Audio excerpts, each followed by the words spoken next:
તો કાચ પાયેલી દોરી અંગે હાઈકોર્ટમાં સુનાવણી। ચાઇનીઝ દોરી, નાયલોન દોરી અને કાચ પાયેલી દોરીના વેચાણને લઈને હાઈકોર્ટમાં સરકારે સોગંદનામું રજૂ કર્યું છે। 4 દિવસમાં કરેલી કાર્યવાહીનો રિપોર્ટ મૂક્યો છે। 4 દિવસમાં 609 એફઆઈઆર નોંધવામાં આવી છે। 612 લોકોની અટકાયત કરવામાં આવી છે।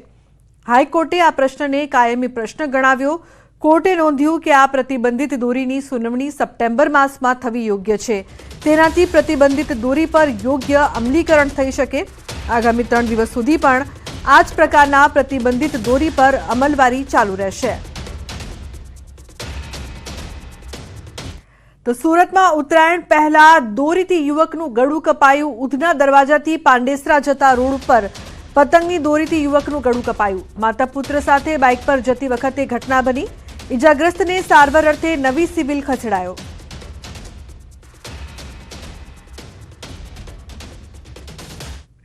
તો રાજકોટના બજારમાં પોલીસની મેગા ડ્રાઈવ યોજાઈ। ચાઇનીઝ દોરી, તુક્કલ અને કાચની દોરી મામલે મેગા ડ્રાઈવ। સદર બજારમાં સમગ્ર સૌરાષ્ટ્રભરમાંથી પતંગ રસિયાઓ ખરીદે છે પતંગ દોરી।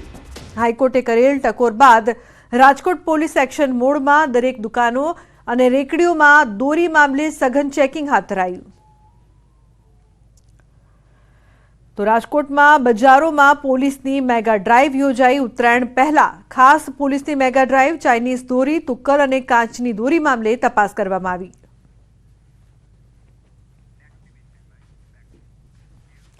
ઉત્તરાયણ નજીક આવતા જ લે લપેટ, લપેટ, કાપ્યો, કાપ્યોની બૂમો સંભળાઈ રહી છે। ધાબા પર લોકો એકબીજાની પતંગ કાપવાની રાહ જોઈ રહ્યા છે। અન્યની પતંગ ન ચગવા દેનાર આ કાતિલ દોરીથી સાવધાન રહેવાની જરૂર છે। આ કાતિલ દોરી માત્ર અન્યની પતંગ જ નહીં, અનેક લોકોના ગળા અને પક્ષી પ્રાણીઓના જીવ થંભાવી દે છે। ઉત્તરાયણ પહેલા કાતિલ દોરીથી અનેક લોકોના ગળા કપાયા છે। આથી ચાઇનીઝ દોરી અને કાચ પાયેલી દોરી પર પ્રતિબંધ મૂકવામાં આવ્યો છે। એક દિવસની પતંગની મજા કોઈના માટે જીવની સજા ન બની જાય તે ખાસ ધ્યાન રાખવું જોઈએ। કાતિલ દોરીની ફિરકીથી પણ દૂર રહેવું જોઈએ, નહીં તો કાયદો તમારી ફિરકી લેશે એ નક્કી વાત છે। રોડ પર પતંગ ચગાવવા જાહેરનામું બહાર પાડવામાં આવ્યું છે। જાહેરનામાનો ભંગ કરશો તો પણ કાર્યવાહી કરવામાં આવશે। આથી આવો આપણે પતંગ ચગાવતા પહેલા પ્રણ લઈએ કે નિયમોનું પાલન કરીશું। ચાઇનીઝ દોરી કરે કાચની દોરી નહીં વાપરીએ, રોડ પર પતંગ નહીં ચગાવીએ અને રસ્તે પર જતા હોઈએ તો આપણે આપણી સેફટી પણ રાખીશું। તો આવો ઉત્તરાયણની સુરક્ષિત ઉજવણી કરીએ। ઉત્તરાયણના તહેવારમાં પતંગની દોરીથી ઘાયલ થતા પક્ષીઓની સારવાર માટે સરકારનું કરુણા અભિયાન કાર્યરત કરાયું। ભાવનગરમાં એનિમલ હેલ્પલાઇન હોસ્પિટલ દ્વારા દર વર્ષની જેમ આ વખતે પણ ઉત્તરાયણને ધ્યાનમાં રાખીને તારીખ 10 થી 20 જાન્યુઆરી સુધી રાજ્ય સરકારના અને હોસ્પિટલના એનજીઓ દ્વારા કરુણા અભિયાન હાથ ધરાયું છે, જેમાં પતંગની દોરીથી ઘાયલ થયેલા પક્ષીઓની સારવાર માટે કેમ્પનું આયોજન કરવામાં આવ્યું છે।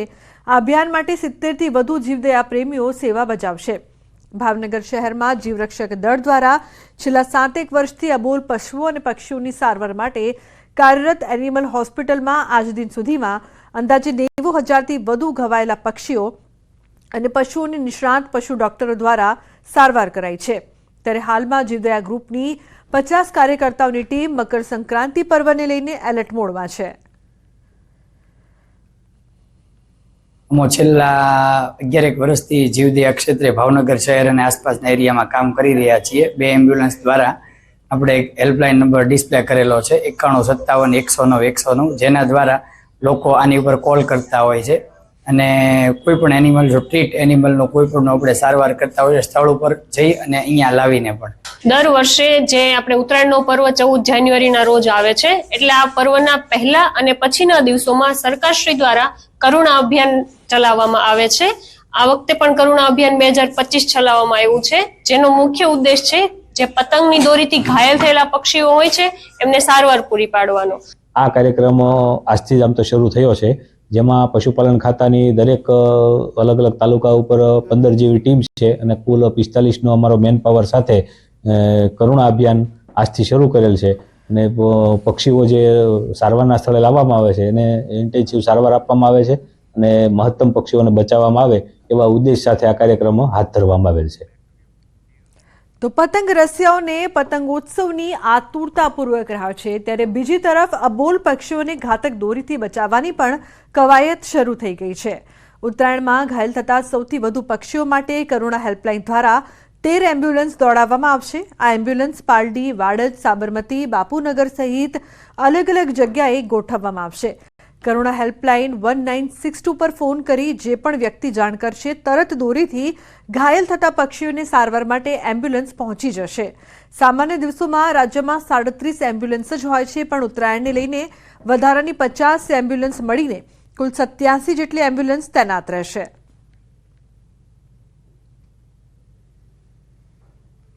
પતંગ ચગાવવાની મજા અબોલ પક્ષીઓ માટે સજારૂપ સાબિત થતી હોય છે અને તેને લઈને રાજ્ય સરકાર દ્વારા હજારો ઘાયલ થતા પક્ષીઓ જે છે તેઓ માટે કરુણા અભિયાન અંતર્ગત એમ્બ્યુલન્સ સેવા શરૂ કરવામાં આવી છે. આપ જે આ દ્રશ્ય જોઈ શકો છો કે અમદાવાદના મકરબા વિસ્તારમાં હાલ અમે છીએ અને આ પ્રકારની એમ્બ્યુલન્સ જે છે કરુણા એનિમલ એમ્બ્યુલન્સ જે છે તે વ્યવસ્થા કરવામાં આવી છે. અમદાવાદમાં સામાન્ય દિવસોમાં 3 જેટલી એમ્બ્યુલન્સ જે છે તે તૈનાત રહેતી હોય છે, પરંતુ ખાસ ઉત્તરાયણના તહેવારને ધ્યાનમાં રાખી અને વધારાની 10 એમ્બ્યુલન્સ જે છે તે ડેપ્યુટ કરવામાં આવી છે. એટલે કે શહેરના અલગ અલગ વિસ્તારમાં 10 જેટલી એમ્બ્યુલન્સ જે છે તે પણ વધારાની જે છે એટલે કે કુલ 13 એમ્બ્યુલન્સ જે છે તે તૈનાત રહેશે. અને જ્યાંથી પણ જે કરુણા અભિયાનનો હેલ્પલાઇન નંબર છે 1962 તેના પર કોઈ પણ વ્યક્તિ કોલ કરશે કે તરત જ આ એમ્બ્યુલન્સ જે છે તે જે તે સ્થળે પહોંચી જશે અને એ ઘાયલ થયેલા પક્ષીને ઝડપથી સારવાર મળી શકે તે પ્રકારની વ્યવસ્થા કરવામાં આવી છે.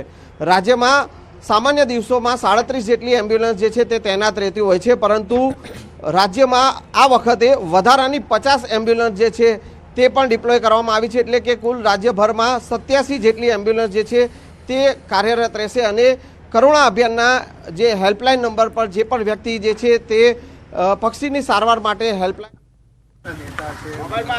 અમરેલી ખાતે આ દીકરી પાયલ ગોટીની સાથે અને અન્ય 3 આરોપીઓની સાથે પોલીસે જે કસ્ટડીમાં અત્યાચાર કર્યા છે તેને વિશે આપ લોગ અને ખાસ કરીને મીડિયા એને નિરંતર અને નિયમિતપણે એ પ્રશ્નને કવર કરતા રહ્યા છે.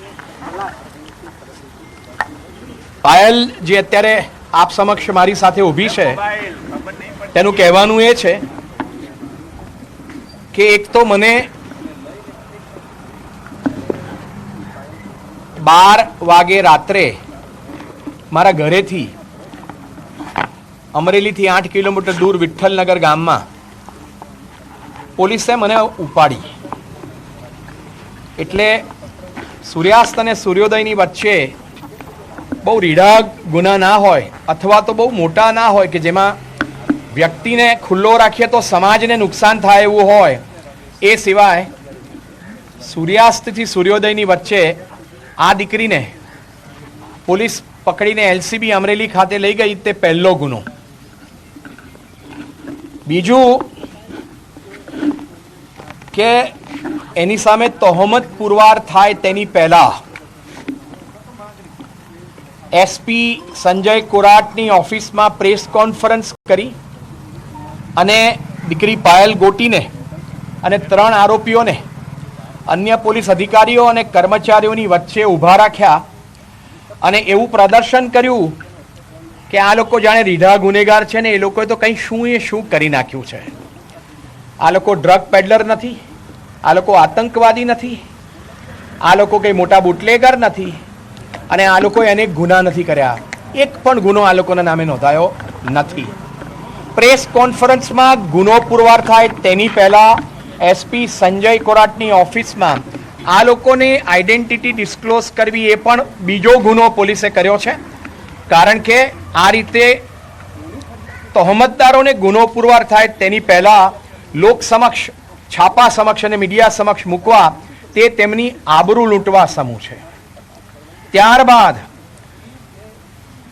કોર્ટમાં રજૂ કરાય તેની પહેલા પાયલ ગોટીને અને 3 આરોપીઓને અમરેલી શહેરમાં સરઘસ કાઢીને ફેરવ્યા. આ સરઘસમાં એમની સાથે ફક્ત પોલીસ નથી પણ અમરેલીના ધારાસભ્ય ભાજપના અને ઉપદંડક શું નામ એમનું કૌશિકભાઈ વેકરિયા, એમના અંગત સચિવ અને એમના ખાસ મિત્રો આ વરઘોડામાં સાથે હતા અને આસપાસ લોકો સાથે વાત કરતા એવું પ્રસ્થાપિત કરવા માંગતા હતા કે આ વરઘોડો આ કથિત આરોપીઓનો અમે કાઢ્યો છે.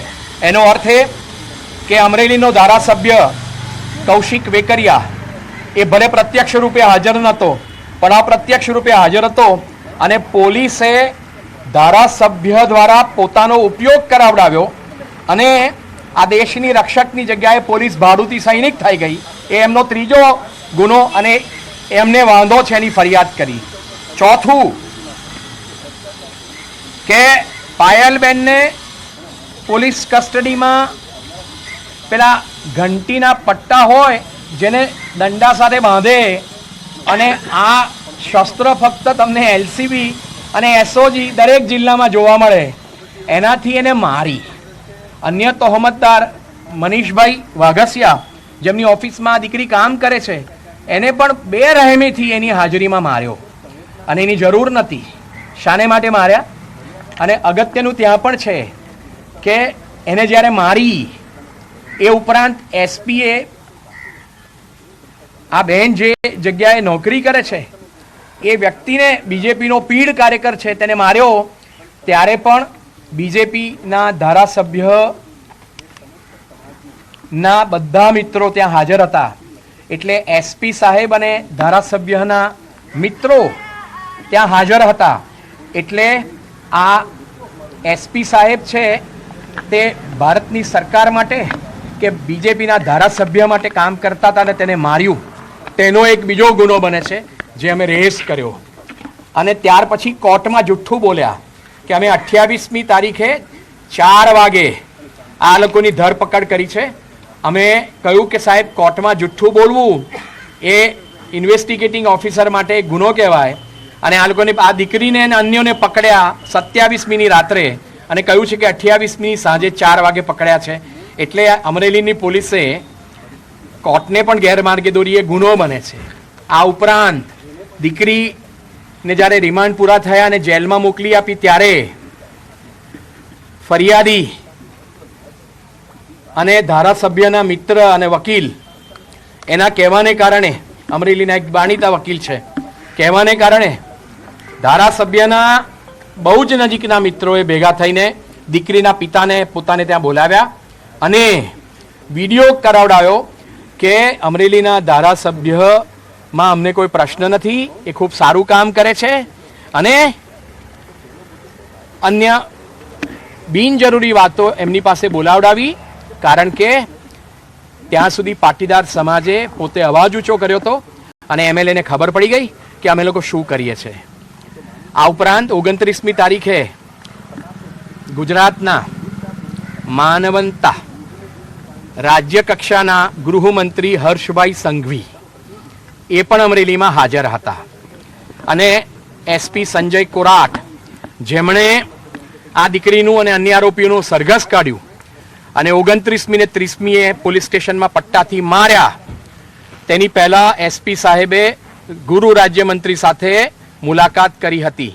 અમે ફરિયાદમાં અમે લખ્યું છે કે ગૃહ રાજ્યમંત્રીની ક્લિપિંગ્સ પણ અમે મૂકી કે એમણે અનેક વખત કહ્યું છે કે દંડો ચલાવનાર આવડે તેને જ કહેવાય પોલીસ અને આરોપીને જે ભાષા આવડતી હોય તે ભાષામાં પોલીસે શીખવાડવું જોઈએ. અને ત્રીજી વસ્તુ, પગની અંદર તો ખાસ સેવા અને શુશ્રૂષા કરવી જોઈએ અને મારવા જોઈએ. એવી વિડીયો ક્લિપિંગ્સ અમે મોકલી અને કહ્યું છે કે હર્ષ સંઘવીની 29મી તારીખે અમરેલીમાં એસપી સંજય કોરાટ સાથેની મુલાકાતને કારણે એમને સરઘસ એમનું કાઢ્યું અને એમને માર્યા. કારણ કે હર્ષ સંઘવી વારે વારે કયા કરે છે કે આરોપીઓને મારવા કે આરોપીઓની સાથે કેવી રીતે વર્તવું એની એસપી છે અંદર ફરિયાદમાં. સમાચારમાં આગળ વાત કરીએ તો ઉત્તરાયણના પર્વ પર ફાફડા, જલેબી, ઊંધિયું, ચીક્કી આરોગજો પણ તમારા રિસ્ક પર, કેમ કે આરોગ્ય વિભાગના ભરોસે રહેશો તો બીમાર પડશો.